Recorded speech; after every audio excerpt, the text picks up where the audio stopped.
Hello friends, welcome my to Suparna family রান্নাঘর। আজকে আমি সুপর্ণা ফ্যামিলি রান্নাঘরে নিয়ে চলে এলাম ডিমের একটি ইউনিক রেসিপি।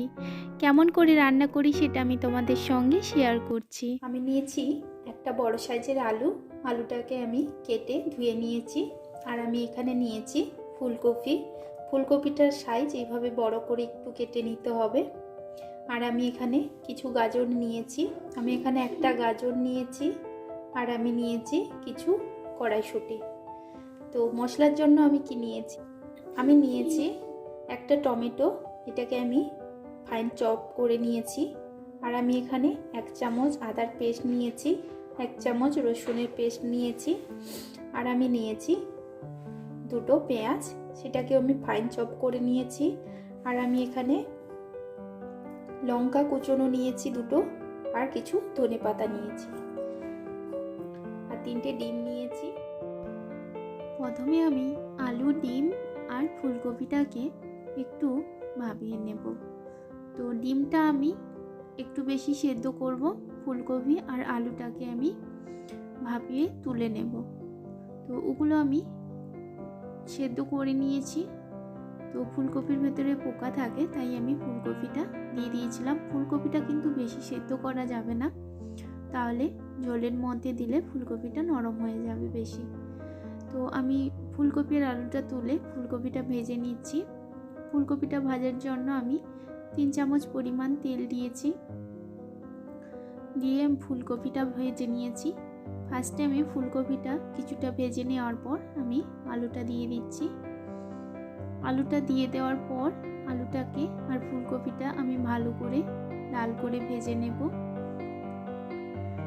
ফুলকপি আর আলুটা ভেজে নেওয়ার পর আমি দিয়ে দেব কেটে রাখা গাজর আর কড়াইশুঁটিগুলো।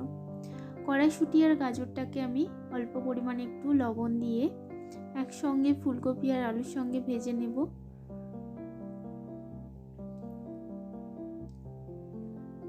যাতে করে কড়াইশুঁটি আর গাজরটাও কিছুটা সেদ্ধ হয়ে যায়। তো আমি সেই জন্য গাজর আর কড়াইশুঁটিটাকেও ভেজে নিলাম। সবজিগুলো আমার ভাজা হয়ে গেছে। এবার আমি একটা প্লেটের মধ্যে সবজিগুলোকে তুলে নিচ্ছি। তুলে নিয়ে আমি ডিমটা যে সিদ্ধ করে নিয়েছিলাম, ডিমটা আমি ছাড়িয়ে নিয়েছি। এবার আমি ডিমটাকেও ভেজে নেব। ডিমটাকে আমি অল্প তেল রেখেছি, সেই তেলের মধ্যে ভেজে নিচ্ছি অল্প পরিমাণে একটু হলুদ দিয়ে। হলুদটা দিয়ে ডিমটা ভেজে নিলে ডিমটা দেখতেও সুন্দর লাগে। আর ভাজাটাও হয়ে গেছে আমার। তো ডিমটা আমি ভেজে তুলে নেওয়ার পর ওই কড়াইতে আমি আরও 3 চামচ মতো তেল দিয়েছি, চা চামচে দিয়ে আমি চা চামচে 4 ভাগের 1 ভাগ জিরে দিয়েছি, গোটা জিরে দিয়ে জিরেটা ভাজা হয়ে যাওয়ার পর আমি রসুনটা দিয়ে দিয়েছি। রসুনটাকে আমি লাল করে ভেজে নেব। রসুনের পরিমাণটা আমি আগে বলে দিয়েছি কতটা পরিমাণ নিয়েছি। রসুনটা আমার ভাজা হয়ে গেছে। রসুনটা ভাজা হয়ে যাওয়ার পর আমি আদার পেস্টটা দিয়ে দিয়েছি। আদা আর রসুনটা ভালো করে কষিয়ে নিতে হবে, যাতে করে গন্ধটা ছেড়ে যায়। তো আদা রসুনটা যখন তেল ছেড়ে আসবে তখন বোঝা যাবে যে আদা রসুনটা ভাজা হয়ে গেছে। আদা রসুনটা আমার ভাজা হয়ে গেছে। এবার আমি কুচনো পেঁয়াজ আর ফাইন চপ করা টমেটো আর কাঁচা লঙ্কা দিয়ে ভালো করে কষিয়ে নেব। আমি অল্প পরিমাণে একটু লবণ দিয়ে দেব, টমেটোটা আর পেঁয়াজটা যাতে তাড়াতাড়ি নরম হয়ে যায়, তাই আমি লবণ দিয়ে দিয়েছিলাম। দিয়ে আমি 2 মিনিট কষিয়ে নেওয়ার পর দিয়ে দিয়েছি হাফ চামচ চা চামচের হলুদ গুঁড়ো, কাশ্মীরি লঙ্কার গুঁড়ো আর 1 চামচ পরিমাণ জিরের গুঁড়ো দিয়ে কিছুটা জল দিয়ে আমি মশলাটা কষিয়ে নেওয়ার পর ভেজে রাখা আলু, গাজর, ফুলকপি আর কড়াইশুঁটিটা দিয়ে আমি ভালো করে মশলার সঙ্গে 3 মিনিট মতো কষিয়ে নেব। কিছুটা ধনেপাতা আমি রান্নার সময় দিয়ে দিলাম, আর কিছুটা ধনেপাতা আমি রান্নার পরেই দেব। ডিমটাও দিয়ে দিচ্ছি।